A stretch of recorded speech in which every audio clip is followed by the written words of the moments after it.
이제 민수기를 통해서 하나님의 은혜를 이렇게 나누기를 원합니다.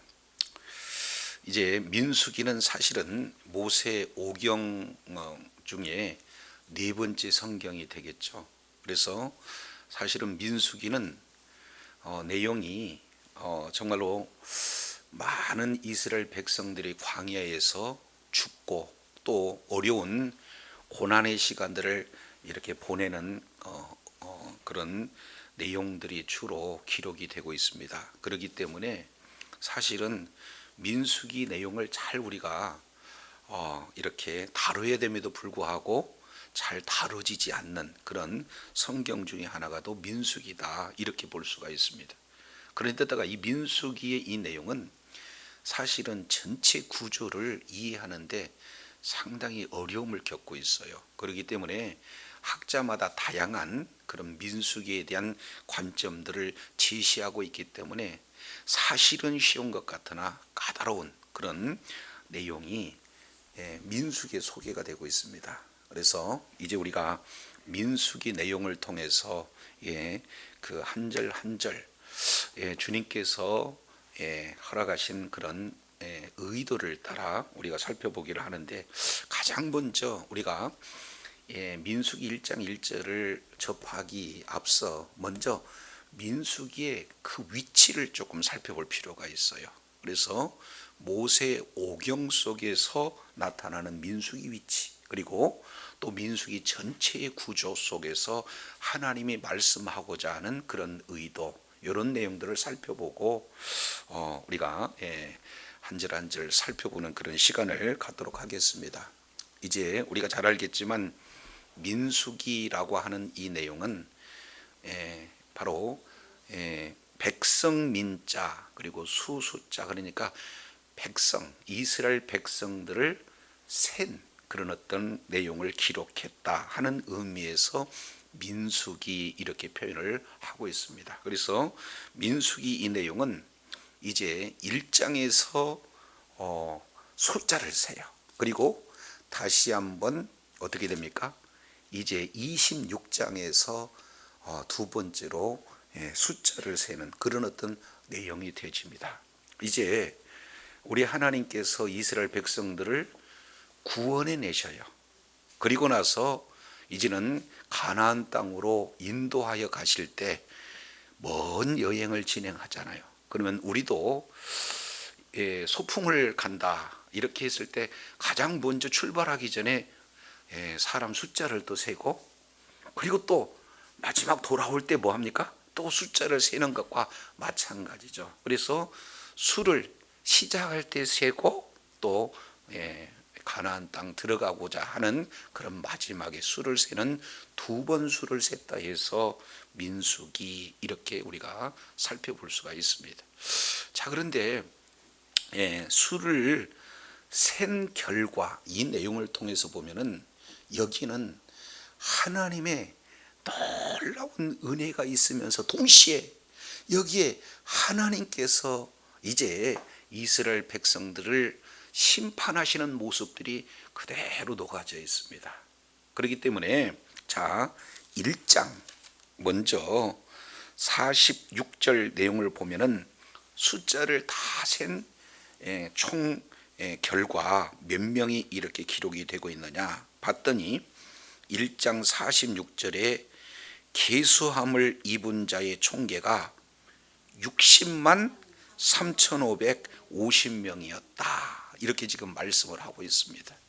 자, 이 내용을 통해서 보면은요, 하나님께서 어마어마한 그런 은혜를 베풀어 주셨다라는 사실을 보게 돼요.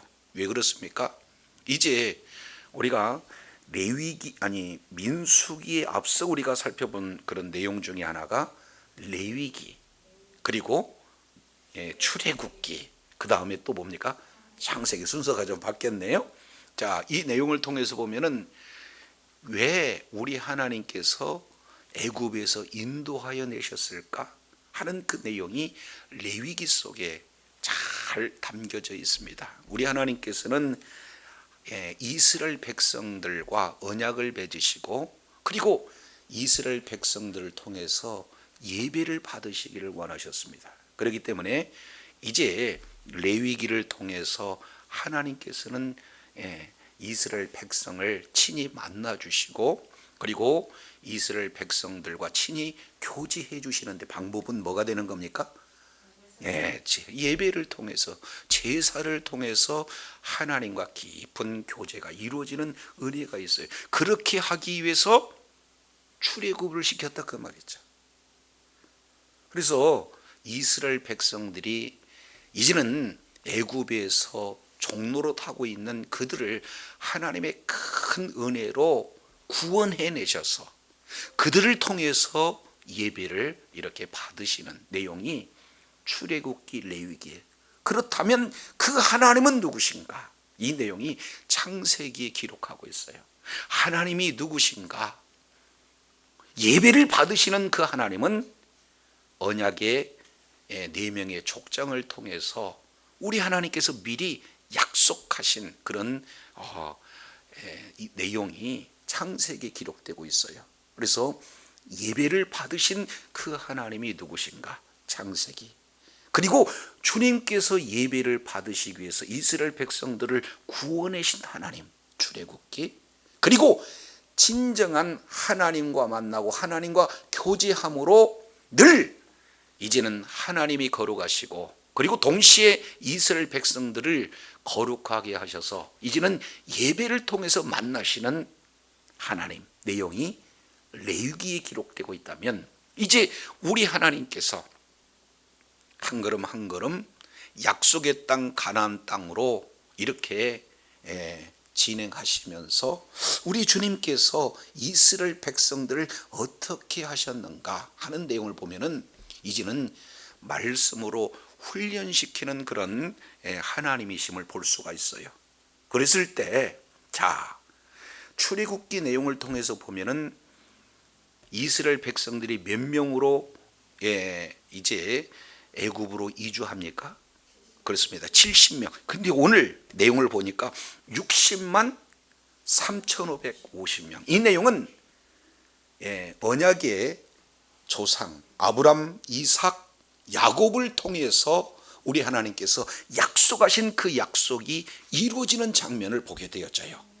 그래서 이제는 아브람에게 창세기 12장 1절로 3절까지 말씀을 통해서 크게 3가지의 약속을 허락하십니다.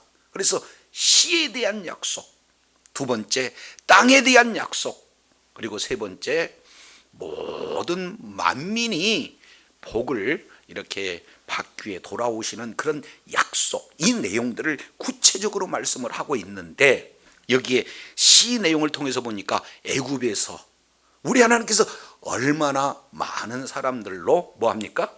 이렇게 민족을 만드셨는가 하는 내용을 구체적으로 계수를 해서 살펴봤더니 60만 3,550명이었다. 그래서 민수기라는 그 이름 속에 주어지는 첫 번째 인구조사 속에서 이런 은혜를 우리가 살펴보게 됩니다. 자, 2번째 내용이에요. 이 내용은 민수기 26장 잠깐 우리 살펴보도록 하겠습니다. 민수기 26장 내용을 통해서 보면은 이제 51절에 2번째예요. 이스라엘 자손의 계수함을 입은 자가 60만 1730명 그랬죠. 그러니까 여기에 숫자를 대입해 보면 이제는 약 1820명이 줄었습니다.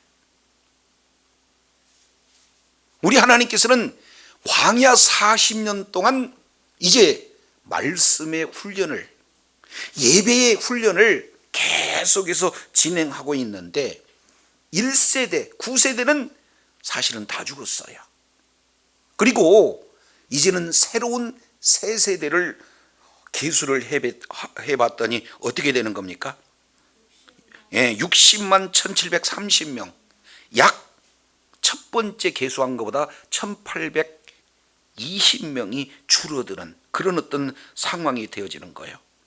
그러니까 이 내용을 보면 하나님께서 말씀에 불순종함으로 말미암아 심판을 하시는 무서운 하나님이다라는 사실을 보여주게 되면서 동시에 새 세대를 또 이렇게 세우시는 새로운 소망과 새로운 비전을, 이제는 어떻게 되는 겁니까? 새 세대에 이렇게 말씀을 해주는 내용들을 우리가 살펴보게 되어져요. 그래서 이제 이 세대를, 다른 말로 본다면 구시대 아닌 새시대가 하나님의 말씀을 통해서 살아가는 법을 바로 알아서 이제 가나안 땅, 약속의 땅에 들어가면은 훈련받는 방법 그대로 살아가라 하는 그런 내용에 대해서 두 번째 계수함으로 이제는 소망과 그런 어떤 비전을 갖게 하는 내용이에요. 그래서 하나님의 은혜이면서 동시에 하나님의 심판이고, 하나님의 심판이면서 동시에 하나님께서 소망을 주시는 그런 내용이 1차 그리고 2차 계수를 통해서 우리가 살펴볼 수 있다 하는 내용들을 우리가 보게 됩니다.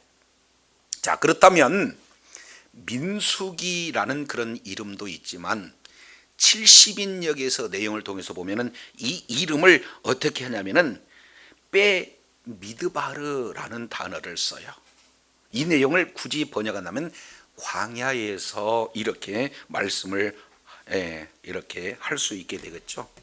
그러니까 민수기는 숫자의 속에 들어가 있는 하나님의 놀라운 은혜도 이 속에 담겨져 있지만, 이제 히브리인들의 의식 구조 그 경우는 이 민수기의 주된 그 뭡니까? 활동 범위는 어디라는 거예요? 그렇습니다. 광야. 그래서 미드바르 광야 이렇게 말씀하고 있는데, 이 미드바르의 실제 원형 내용을 보면은 다바르라는 단어가 거기에 함께 있습니다. 이 다바르라고 하는 내용은 말씀, 사건 이렇게 표현을 할 수 있어요. 하나님의 말씀은 한번 선포되면 그대로 이루어지기 때문에 사건으로 이렇게 보게 되어집니다. 그래서 미드바르 하는 이 내용은 광야라는 의미도 있으면서 동시에 말씀이라는 의미가 있어요. 그러니 이스라엘 백성들이 광야에 이제 그 길을 갈 때 우리 하나님께서 그 광야의 길을 인도해 주시는 내용들을 살펴볼 수가 있습니다. 자, 그랬을 때 우리 하나님께서 요구하는 것은 우리가 뭘로 사는 겁니까? 그렇습니다. 하나님의 말씀대로 사는 법, 이 내용을 광야 이 기간에서 훈련을 받게 되고, 결국 광야 40년 동안 사실은 환경은 어렵고 환경은 힘들고 환경은 사람이 살 수 없는 그런 환경이다 할지라도 그곳에서 하나님을 만나고 그곳에서 말씀을 만나는 그런 장소가 광야다라는 그런 어떤 내용을 우리가 살펴보게 됩니다. 그래서 숫자적인 민수기로서의 그런 민수기 전체 내용을 우리가 살펴볼 수 있고, 동시에 광야에서라는 광야라는 의미를 통해서도 우리가 살펴보게 되어져요. 그런데 이 전체 구조 내용을 통해서 살펴보게 되어지면은 이제 학자마다 그런 관점, 민수기를 이렇게 바라보는 그런 관점들이 조금씩 차이가 있습니다. 자, 그 내용을 전체 학자들의 내용을 종합해서 이렇게 살펴본다면은 3933이라는 그런 큰 이제 4개의 핵심 개념이 나타나요. 한번 따라하겠습니다. 3933. 3933이라고 하는 이 내용은 3대 구분을 해볼 수가 있어요. 민수기를. 그 다음에 9가지의 사건으로 민수기를 바라볼 수가 있습니다. 세 번째는 민수기 속에서 3대 산이 나와요. 그리고 네 번째는 이 민수기 이 내용은 3대 그런 어떤 지리적인 배경이 소개가 되고 있다. 이것을 우리가 이제 민수기 전체를 한눈으로 볼 수 있는 내용이에요. 그러니까 어떤 눈으로 보는 거에도 사실은 상관이 없어요. 다 중요한 그런 내용들이 되어지는 거죠. 첫 번째, 세 가지로 구분해 볼 수 있는 그런 내용을 우리가 살펴본다면 1장부터 12장까지 이 내용은 구세대, 그리고 13장부터 25장까지는 과도기, 그리고 26장부터 36장까지 이 내용은 이제 구세대, 그래요. 그러니까 세세대, 그러니까 구세대와 세세대, 아니 신세대인데 세세대인데 그 사이에 과도기가 있다. 그래서 이제는 이 구세대와 세세대 이 내용을 통해서 우리가 민수기 전체를 살펴볼 수 있는 내용이에요. 구세대는 미드바르, 다른 말로 광야에서 하나님의 말씀대로 살지 못하는 구세대는 심판을 받았어요. 그러나 말씀대로 끝까지 훈련을 이제 받고 가나안 땅에서도 동일하게 살 것을 소망하는 이제는 새 세대는 어떻게 됩니까? 약속의 땅 가나안 땅에 들어가는 그런 하나님의 이제 소망을 보여주는 내용이 소개가 되고 있습니다. 자, 그래서 3대 구분으로 구세대, 그 다음에 과도기, 그 다음에 새세대라는 관점으로 민수기를 살펴볼 수가 있습니다. 두 번째예요. 두 번째, 이 내용은 9가지의 사건을 중심으로 살펴봅니다. 그래서 구세대의 3가지 사건, 그리고 과도기에서 3가지의 사건, 그리고 새세대에서 3가지의 사건, 각각 3가지의 사건들 내용들이 이렇게 포함이 되고 있습니다. 자, 그 중에 1장에서 4장까지 내용은 인구 조사를 하고 있는 그런 내용이 주라면 5장부터 10장까지 10장 10절까지 이 내용을 통해서 보면 민족의 성결하는 그런 내용들. 첫 번째는 군사로 세우기 위한 계수. 두 번째는 민족의 성결 문제. 세 번째, 이 내용은 드디어 이제는 행군이 시작하는 내용이 민수기 10장 11절부터 12장 16절까지 행군이 시작되어집니다. 여기에 구시대 속에서 주어지는 그런 내용이에요. 그런데 이제 13장 14장 이 내용은 민수기에서 큰 사건 2가지 내용 가운데 첫 번째 대표적인 사건이 가데스 바네아에 나타나는 사건이에요. 반역의 사건입니다. 그래서 다시 한번 15장에서 19장까지 제사장의 재정비가 이루어지고, 그리고 이제 다시금 20장부터 25장까지 모압으로의 행진이 시작되고 있는 것을 살펴볼 수가 있습니다. 자, 이제 7번째 내용은 26장 27장에 다시 한번 이제는 가나안 땅에 들어가서 이제는 땅을 분배하기 위한 2번째 인구 조사가 진행이 되어지고, 28장부터 30장까지 이 내용은 제사 서원 규례에 대한 내용, 그리고 마지막 9번째 가나안 땅에 이제 정복하고 이제 분배하는 그런 어떤 내용들로 소개가 되고 있어요. 그래서 사건별로는 9개 사건을 통해서 우리가 살펴볼 수가 있겠구나 하는 내용입니다. 자, 그래서 세 번째 관점이에요. 세 번째 관점, 이 내용은 이제 이 산, 큰 3개의 3대 산이 나와요. 그 내용은 1장에서 10장까지가 신의 산. 이것은 기간으로 따지면 19일이에요. 그리고 19일. 자, 그리고 이제는 11장부터 21장까지 이 내용은 호르산에서, 이 내용은 약 38년 4개월 정도 이 내용이 호르산을 중심으로 진행이 되어집니다. 그리고 22장부터 36장까지는 느보산에서 약 4개월 정도의 그 기간을 말하고 있어요. 그래서 큰 세 개의 산이 그런 핵심적으로 등장하고 있어요. 그 속에서 머무른 기간을 통해서 우리가 민수기를 살펴볼 수가 있습니다. 마지막 네 번째 이 내용을 통해서 보면은 지리적으로 민수기를 바라볼 수가 있습니다.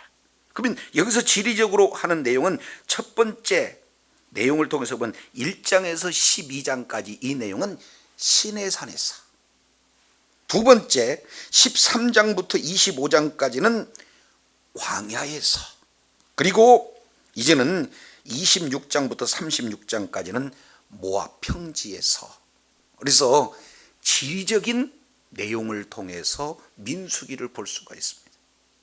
그래서 각각 이런 어떤 관점으로 민수기를 바라보게 되어지면은 그 속에서 주시고자 하는 하나님의 의도를 조금 더 분명하게 우리가 살펴볼 수 있는 그런 내용들을 살펴보게 되어집니다.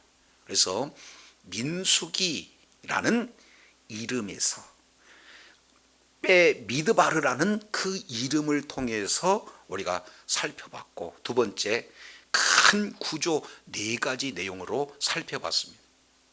자, 그런데 셋째예요. 셋째, 요건 크게 셋째 내용을 통해서 보면은, 그러면은 이 민수기가 오늘날 우리에게 어떻게 적용이 되어지는 건가, 이 부분들을 살펴볼 필요가 있다 그 말이죠. 자, 이 내용을 통해서 보면은 본래 하나님께서 말씀하고자 하는 의도와, 그리고 이스라엘 백성들이 광야에서 이제는 어떻게 하나님의 의도를 이해했는가에 대한 그런 어떤 결과, 이 부분들을 우리가 이제 전체적인 관점에서 살펴볼 필요가 있습니다. 자, 이제 하나님께서 어떻게 이스라엘 백성들을 이끌어 가실 것인가는 큰 청사진을 말씀하고 있는 장면이 출애굽기 3장에 기록되고 있습니다. 이 내용은 우리에게 있어서 매우 중요한 그런 내용이기도 해요. 왜냐하면 하나님께서 모세를 부르실 때 이스라엘 백성들을 구원의 인도자로 세우실 때 우리 하나님께서 말씀하시는 그런 어떤 내용이기도 합니다. 그래서 이제 7개의 동사를 통해서 하나님께서 이제는 큰 계획을 말씀을 하고 있어요. 일명 여호와의 인간 경영 선포, 인간 경영을 어떻게 할 것인가에 대한 선포 내용이 7개의 단어를 통해서 말씀하고 있습니다. 자, 3장 7절 내용을 보면 여호와께서 이르시되, 지금부터 하시는 내용은 하나님의 말씀이다. 하나님의 권위가 들어가 있는 내용이에요. 자, 그러면서 이제 누가 주관자냐 하는 내용을 이렇게 배워요. 내가 애굽에 있는 내 백성, 다시 누구 백성? 내 백성. 그러니까 애굽에 있는 그런 자들을 내 백성이라고 주님이 말씀을 하고 계시고, 애굽에 있는 내 백성 이 자에게 6장 7절에도 또 내 백성, 그러니까 최초로 내 백성이라고 지금 말씀하고 있어요. 세상은 애굽에서의 노예 이렇게 평가하지만 우리 하나님께서는 그 노예를 내 백성이다 지금 말씀하고 있어요. 그래서 그들을 이끌어내셔서 앞으로 어떻게 경영할 것인가, 그 주관자가 누구신가, 이 내용을 말씀을 하시고, 첫 번째 내용입니다. 자, 내 백성의 고통을 분명히 정령이 보았다, 보았다, 보고, 그 다음에 그들이 그 무엇을 통해서, 아니 출애굽기 3장 7절 내용을 보니까 뭐라고 했습니까? 두 번째 단어예요. 그렇습니다. 뭘로? 감독자로 말미암아. 이 세상의 시스템을 이렇게 표현하고 있어요. 모든 내용을 억압하고 착취하는 그런 데에 있어서 철저하게 시스템화되어 있습니다, 이 세상은. 그래서 감독자를 세워서 이제 여러 가지 고통 고난 속에 있는 그런 모습인데, 그들로 인해서 부르짖음을 우리 하나님께서 뭐 하셨어요? 들었어요. 그리고 세 번째는 그 모든 우고 질고 고통, 이 내용을 우리 주님이 뭐 하셨어요? 알고. 그래서 세 단어입니다. 한번 따라하겠습니다. 보고 듣고 알고. 시작. 보고 듣고 알고. 여기서 본다는 것은 그냥 보는 것이 아니라 눈을 부릅뜨고 보는 거예요. 자세히 보는 거예요. 우리 하나님께서, 하나님의 백성이 사실은 이렇게 고난 고통 가운데 있는 것을 나 몰라라 하신 것이 아니라 눈을 부릅뜨고 지금 보고 계시다. 두 번째, 울부짖음, 내가 이렇게 힘들어하는 신음소리조차도, 괴로운 그런 고통 호소조차도 모든 내용을 다 우리 주님은 뭐하고 계세요? 듣고 계시고, 그래서 우리의 형편처지를 다 아시는 분. 그래서요, 하나님이 누구냐? 보고 듣고 아시는 분이다, 이 내용을 말씀을 하고 있어요. 그러면 보고 듣고 안다면, 그런 이제 울부짖음 이 소리를 통해서 그들이 가지고 겪는 고통과 그리고 그런 우고를 우리 주님이 보고 듣고 안다면 어떻게 해야 되겠습니까? 8절, 이제 내가 뭐 한다는 거예요?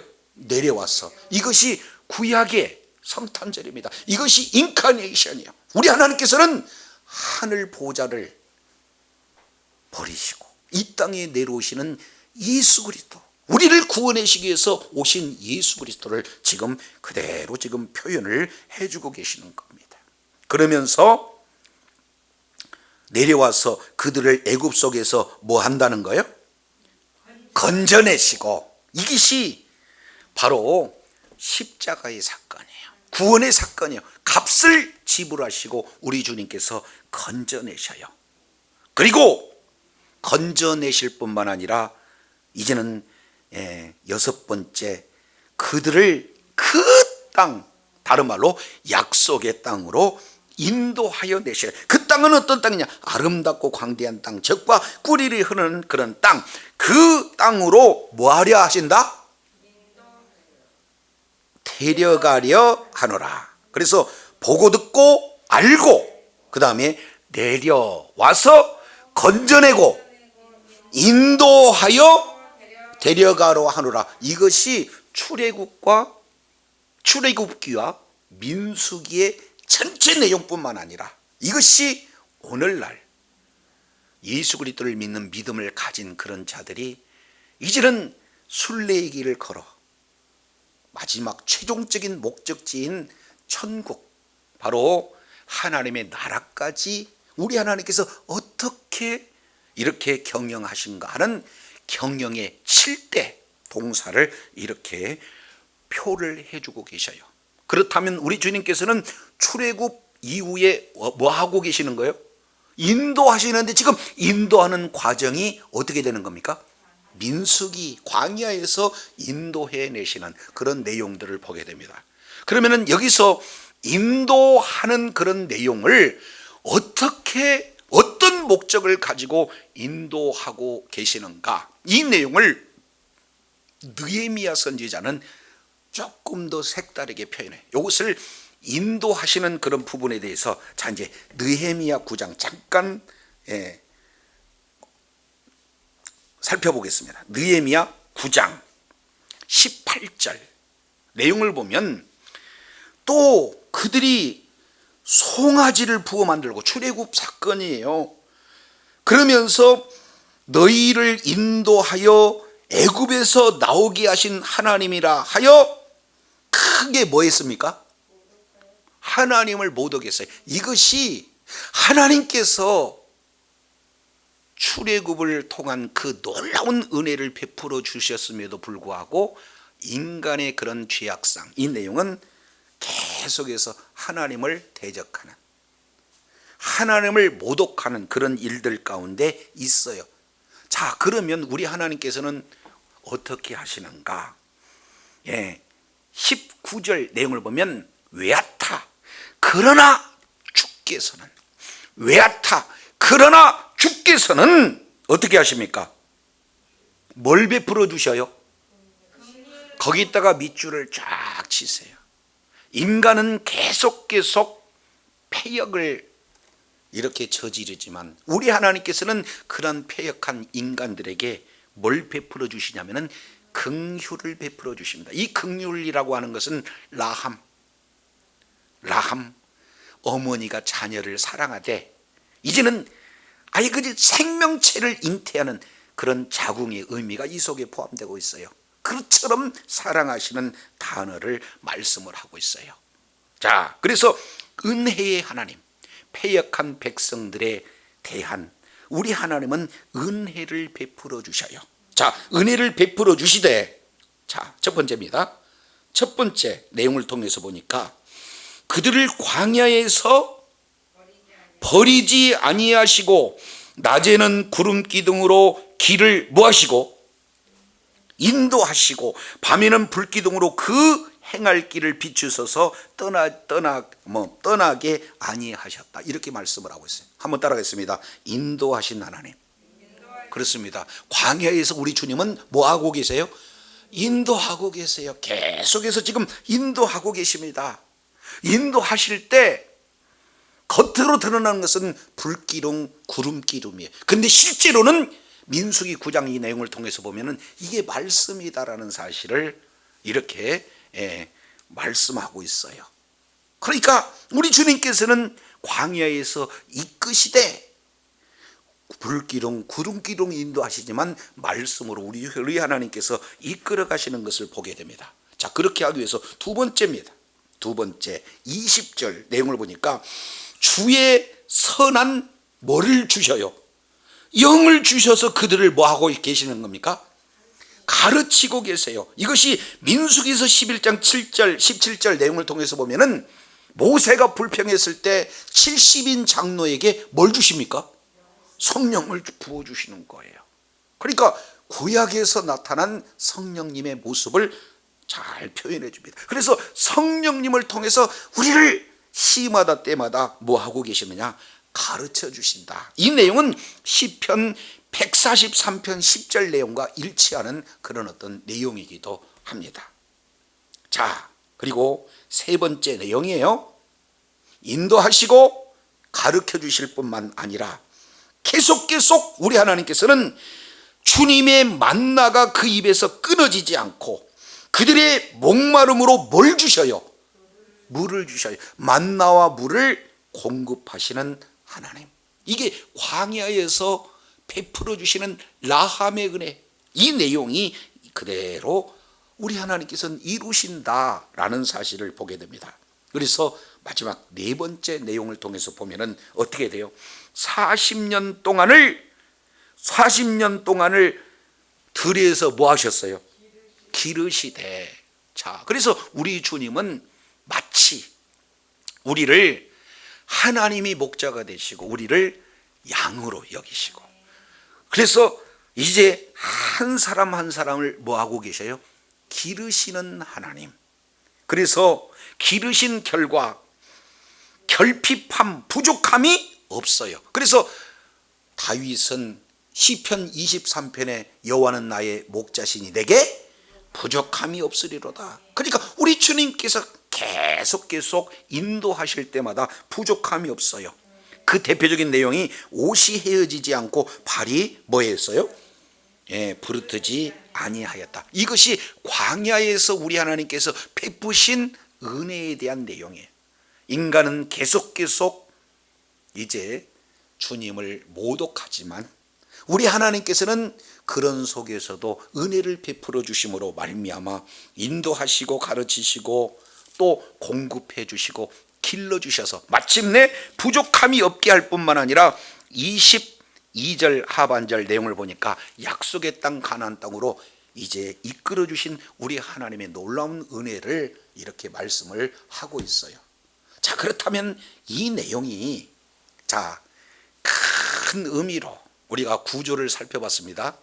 3933 이 네 가지의 큰 기준으로 우리가 민수기 내용을 우리가 살펴보면서, 그렇다면 이 민수기 내용은 구시대, 신시대, 새시대 이렇게 나누는데 뭐 우리하고 무슨 관계가 있습니까?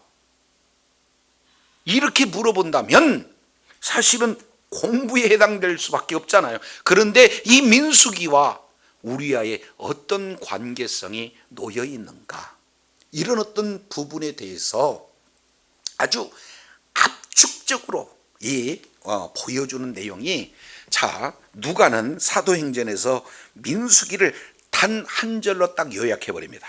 자, 사도행전 13장 내용을 보겠습니다.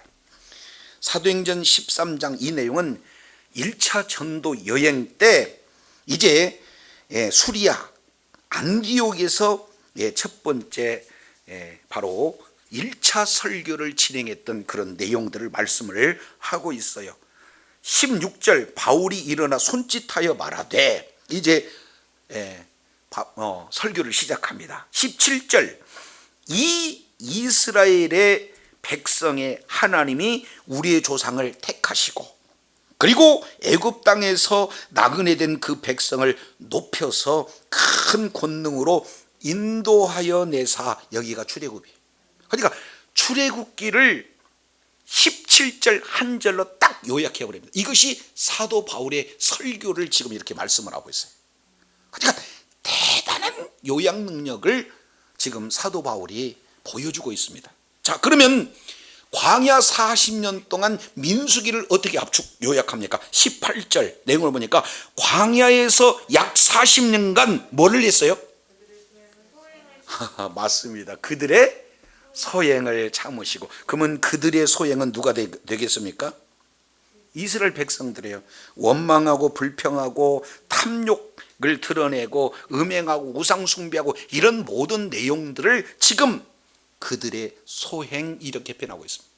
그럼에도 불구하고 우리 주님께서는 뭐하고 계셔요? 끝까지 참으신 거예요. 왜 참습니까?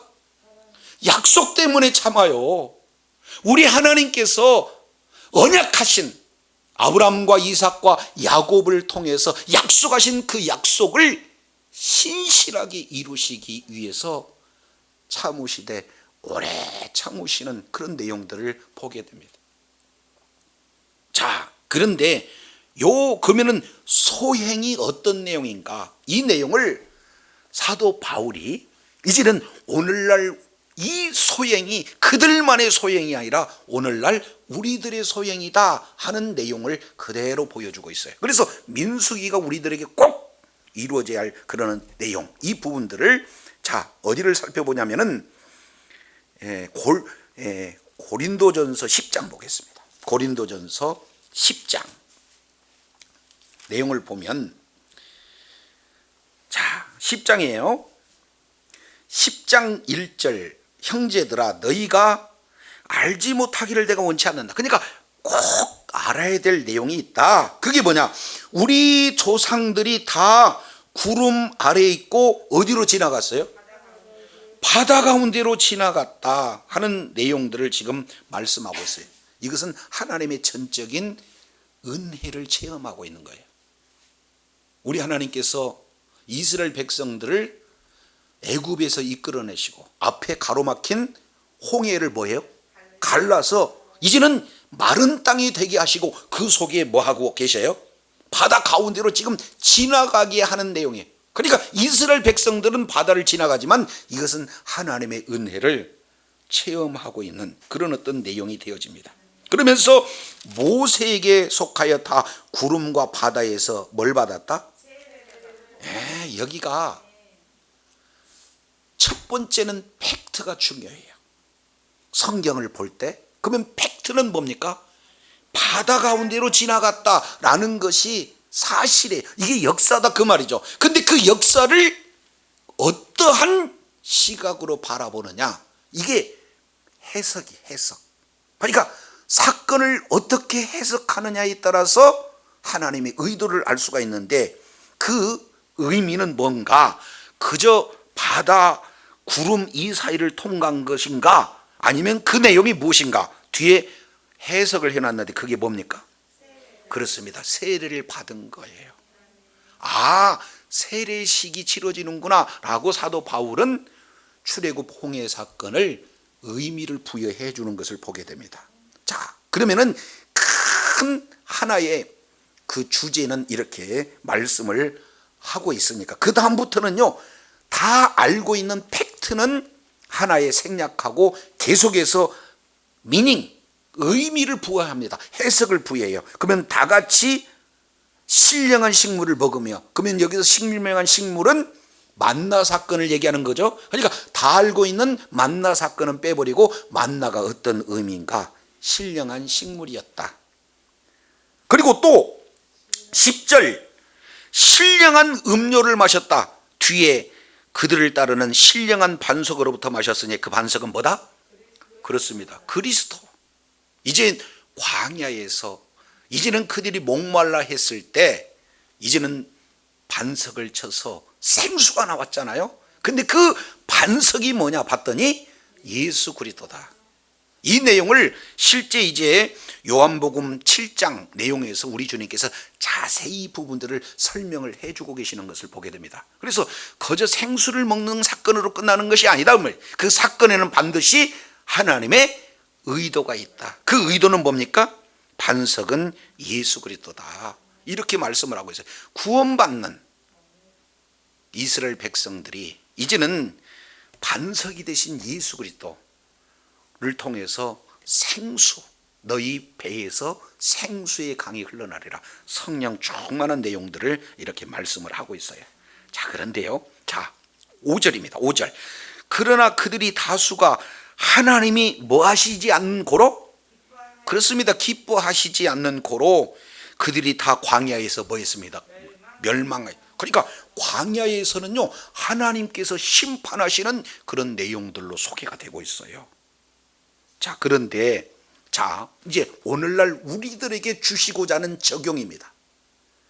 홍해 사건이, 그리고 만나를 주신 사건이, 반석을 터뜨려서 물을 먹이는 그 사건이 그들에게는 사건이지만 그 사건 속에서 하나님의 의도가 무엇인지 깨닫고 그 의도가 우리들의 오늘날 어떻게 적용되어지는가 봤더니, 자, 이렇게 말씀을 하고 있어요. 6절. 이런 일은 우리의 뭐가 됐어요? 그렇습니다. 본보기가 된 거예요. 결국 민수기를 우리가 기록한 목적은 우리의 뭐가 되기 위해서? 본보기, 다른 말로 거울이 되기 위해서 우리 하나님이 민수기를 기록하고 있다라는 사실을 보게 됩니다. 자, 왜 그럴까요? 우리로 하여금 그들이 뭐를? 악을 즐겨하는 것까지 즐겨하는 자가 되지 않게 하기 위한 본보기, 거울이다 그 말이에요. 그러면 오늘날 우리가 이 세상을 살아가는 그 세상을 바로 광야의 길, 이렇게 표현을 해요.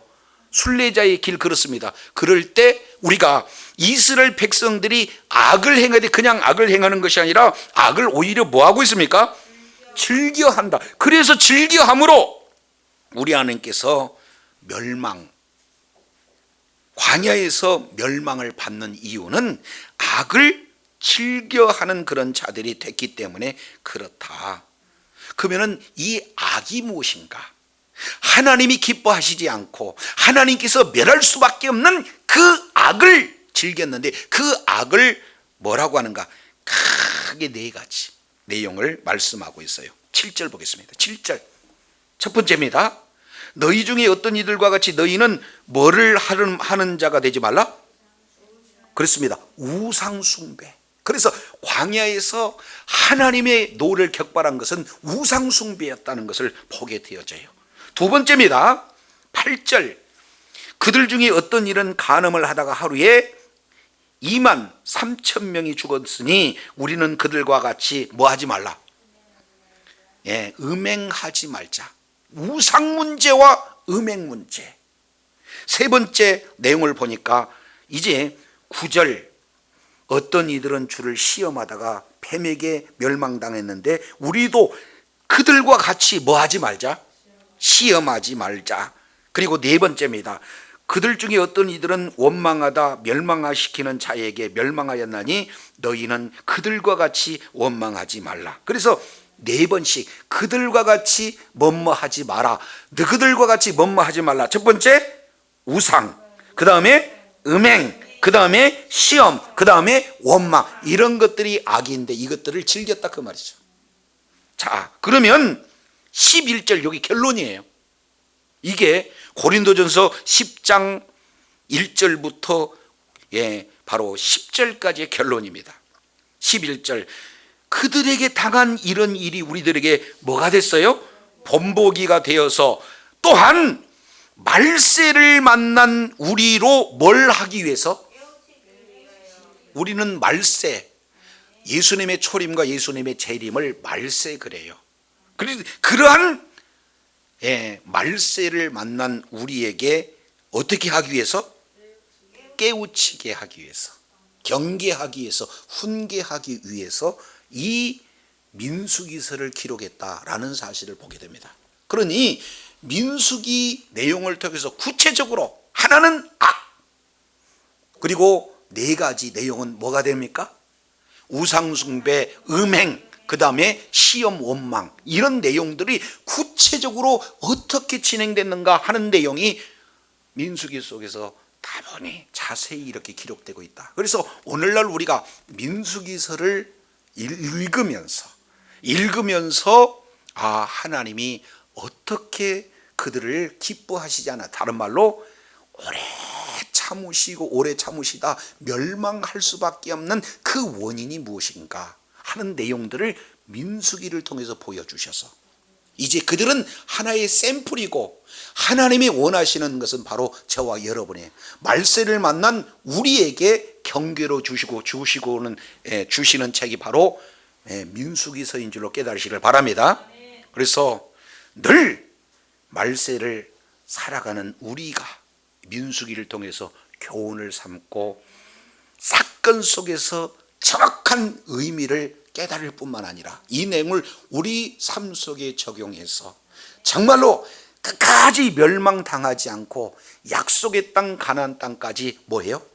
끝까지 약속을 소유하는 축복의 자녀가 되는 것을 우리 주님이 원하고 계신다는 사실을 기억하시기 바랍니다. 죄를 지으면 예수 그리스도를 믿는 믿음으로 말미암아 우리는 구원을 받았어요. 구원에서는 이상 없습니다. 그러나 하나님께서 마땅히 주셔야 할 그 분복에 대해서는 어떻게 돼요? 다 제외가 되는 거예요. 그렇기 때문에 민수기서야말로 이제는 하나님께서 무엇을 기뻐하시지 아니하시고 무엇을 행했을 때 멸하시는가, 동시에 끝까지 우리 주님께서 이제 말씀하고자 하는 그런 어떤 내용들을 보게 되어지면은 어떻게 승리의 역사가 이루어지는가 하는 이 부분들을 자세히 이렇게 말씀을 하고 있습니다. 그래서 이제 민수기서 1장 잠깐 살펴보도록 하겠습니다. 자, 민수기서 1장 1절 내용을 보니까 이스라엘 자손이 어디에서 나온 후에? 그렇습니다. 애굽에서 나온 후. 그러면 이 애굽에서 나온 후라는 내용이 기준점이에요. 그러면 애굽에서 나왔다는 것은 어떤 것을 말씀하고 있습니까? 구원받는 것을 말씀을 하고 있어요. 그래서 구원받는 그 백성에게 우리 하나님께서 주신 말씀이다 라는 사실을 우리가 살펴볼 수가 있게 되어지는 겁니다. 이것은 하나님의 놀라운 은혜임을 우리가 살펴보게 되는 거죠.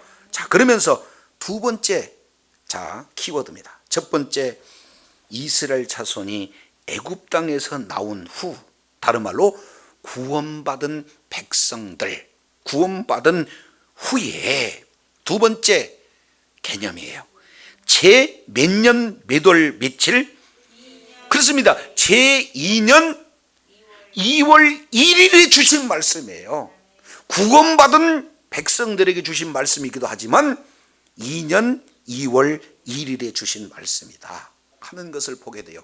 이 2년 2월 1일이라고 하는 내용은 출애굽한 지 13달, 그리고 그리고 이 2년 2월 1일이라고 하는 이 내용은 시내산에 도착한 지 11개월, 그리고 이 2년 2월 1일이라고 하는 이 내용은 시내산에서 떠나가기 19일 전, 또 2년 2월 1일이라고 하는 이 내용은 어떤 내용이냐? 성막을 완성하고 난 한 달 후를 지금 말씀하고 있어요. 그러니까 2년 2월 1일, 이게 참 중요해요. 요즘은 젊은이들이 이렇게 이성간에 만나면 뭐 2년 2월 1일째 우리 만났습니다, 이렇게 하기도 전에 뭐 50일째 되는, 뭐 90일째 되는 아주 짧은 시간을 이렇게 강조하더라고요. 그런데 지금 우리 주님께서 베푸신 그 은혜가 너무 커서 지금 카운터를 했는데 2년 2월 1일이었다. 이 내용을 보여요. 개월수로 본다면 약 13개월 정도 되었다. 지금 이렇게 말씀을 하고 있어요. 자, 요거 큰 민수기를 이해하는데 구조를 우리가 살펴보겠습니다. 자, 출애굽기 40장 이 내용을 통해서 보게 됩니다. 이 숫자가 참 중요해요. 자, 출애굽기 40장 내용을 보면은 1절에 여호와께서 모세에게 일러 이르시되 너는 몇 월 며칠? 그러면 첫째 달 초하루가 언젠가? 17절 보겠습니다. 제 2년 첫째 달 초하루가 되죠. 그러니까 2년 1월 1일에 성막이 세워졌어요. 그런데 오늘 내용을 보니까 어떻게 됩니까? 2년 2월 1일이니까 성막이 세워지고 난 한 달 후에 지금 민수기가 진행이 되니까, 출애굽기 40장에서 그리고 민수기 이 사이에 레위기가 이렇게 들어갔는데, 이 레위기는 몇 달 동안에 주어지는 겁니까 지금? 그렇습니다. 한 달이다. 있는 그 장소는 시내산이다라는 사실을 우리가 살펴볼 수가 있게 되어지는 거예요. 자, 그러면 이제는 성막을 짓고 난 다음 한 달 동안에 성막에서 어떻게 하나님을 만나고 어떻게 하나님과 교제할까 하는 구체적인 법이 레위기잖아요. 그 레위기를 한 달 동안에 주시고 난 다음에 이제 19일 후가 되면 출발되어져요. 이 내용이 어디까지 가냐면 민수기서 보겠습니다. 민수기서 10장 11절 제 2년 2월 며칠? 20일. 그러니까 1일이니까 19일 차가 되는 거죠. 그러니까 19일 차에 드디어 시내 광야를 12절에 출발하게 되어지는 거예요. 그래서 성막을 완성하고 한 달 동안 시내산에서 레위기를 공부하고 난 다음에, 그 다음에 이제는 19일 동안 뭡니까? 모든 군사를 이스라엘 백성들을 계수해서 군대로 편성을 하고 미진한 내용들을 다 갖추고 난 다음에 드디어 출발하는 그런 과정을 우리가 전체적으로 살펴볼 수 있는 그런 어떤 내용이 되어져요. 자, 그래서 이제는 세 번째 개념입니다. 민수기 1장 1절, 바로 여호와께서 시내 어디에서?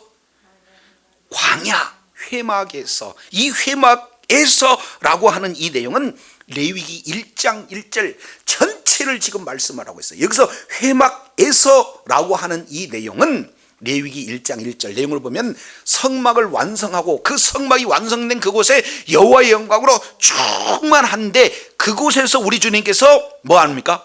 너희를 만나 주시겠다. 이제는 시내산에서 만나는 것이 아니라 어디서 만나요? 회막에서 만나 주시겠다. 이 내용을 약속된 만남의 장소예요. 그래서 회막에서라고 하는 이 내용이 에클레시아, 교회를 지금 상징하고 있는 내용이에요. 오늘날 우리 하나님께서는 우리를 어디서 만나 주시는가? 회막에서, 다른 말로 교회에서 만나 주는데, 그 교회에서 만나 주시겠다는 약속된 만남이 있기 때문에 교회에서 만나 주셔요. 자, 그리고 나서 모세에게 일러 이르시되, 그래서 오늘 이 내용은 모세에게 하나님께서 직접 말씀하시고, 모세는 대언자로서 하나님의 말씀을 이스라엘 백성들에게 증거할 때 말은 모세가 진행하지만 모세의 입술로 증거되는 그 내용은 전부 다 누구의 말씀입니까? 그렇습니다. 하나님의 말씀이에요. 그러니까 철저한 신본주의 입각에서 내 생각, 내 말, 내 경험, 이 내용 것을 다 제외하고 오직 하나님의 말씀만을 증거하는 그런 모세의 모습을 우리가 살펴보게 되어지죠. 그리고 이 모세의 말은 사람의 말이 아니라 하나님의 말씀이다. 결국 이제는 하나님께서 모세에게 뭘 주시느냐? 권위를 주셔요. 모세는 내 종이다 하는 내용을 여호와께서 모세에게 말씀하여 이르시되 라고 이렇게 말씀하고 있어요. 그렇기 때문에 민수기 이 내용은 기록되어 있기는 하지만 여기에는 신적 권위가 있는 살아있는 하나님의 말씀이고, 이 말씀은 이제는 우리가 그대로 하나님의 말씀을 들을 때, 이제는 구세대가 하나님을 기뻐하지 않으므로, 다른 말로 악을 행함으로 광야에서 멸망되는 그런 일들을 당했는데, 우리가 그 말씀을 그대로 받아서 그 말씀이 사건이 되어지는, 그 말씀이 존재가 되어지는데 우리가 끝까지 쓰임을 받게 되어진다면, 믿음으로 그 말씀의 길을 걷는다면 민수기를 통해서 우리 하나님이 약속하신 놀라운 그런 은혜, 그런 분복들을 다 받아 누리게 될 줄로 믿습니다.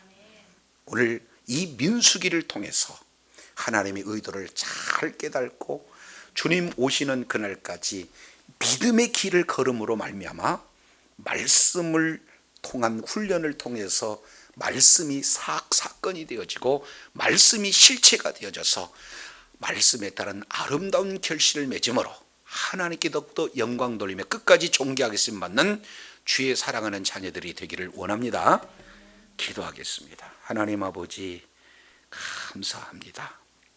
민수기서를 살펴보면서 먼저 모세 오경 속에 민수기가 차지하고 있는 위치, 그리고 이제는 큰 네 가지의 관점을 통한 구조, 39, 33, 네 가지 내용을 통해서 이제는 이 민수기가 그러면 구속사적 측면으로 오늘날 우리들에게 어떻게 적용이 되어지는가? 바로 말세의 환난을 만난 성도들에게 교훈이 되어지는 그런 내용이라는 사실을 일깨워 주셨사온즉, 이제는 하나님의 말씀을 그대로 믿음으로 소유하고 말씀에 따른 순종의 길을 걸음으로 말미암아 말씀으로 훈련된 자들이 마침내 가나안 땅에 온전히 그런 놀라운 언약의 분복을 누렸던 것처럼 이미 임한 하나님의 나라의 분복들을 다 놓치지 않고 다 받아 누리는 지혜자요 능력자요 축복자가 되어 마침내 하나님 나라의 완성때의 최고의 승리자가 되므로 하나님께 영광 돌리는 주의 사랑하는 자녀들 다 되게 하여 주시옵소서. 우리 구주 예수님 이름으로 기도드립니다. 아멘.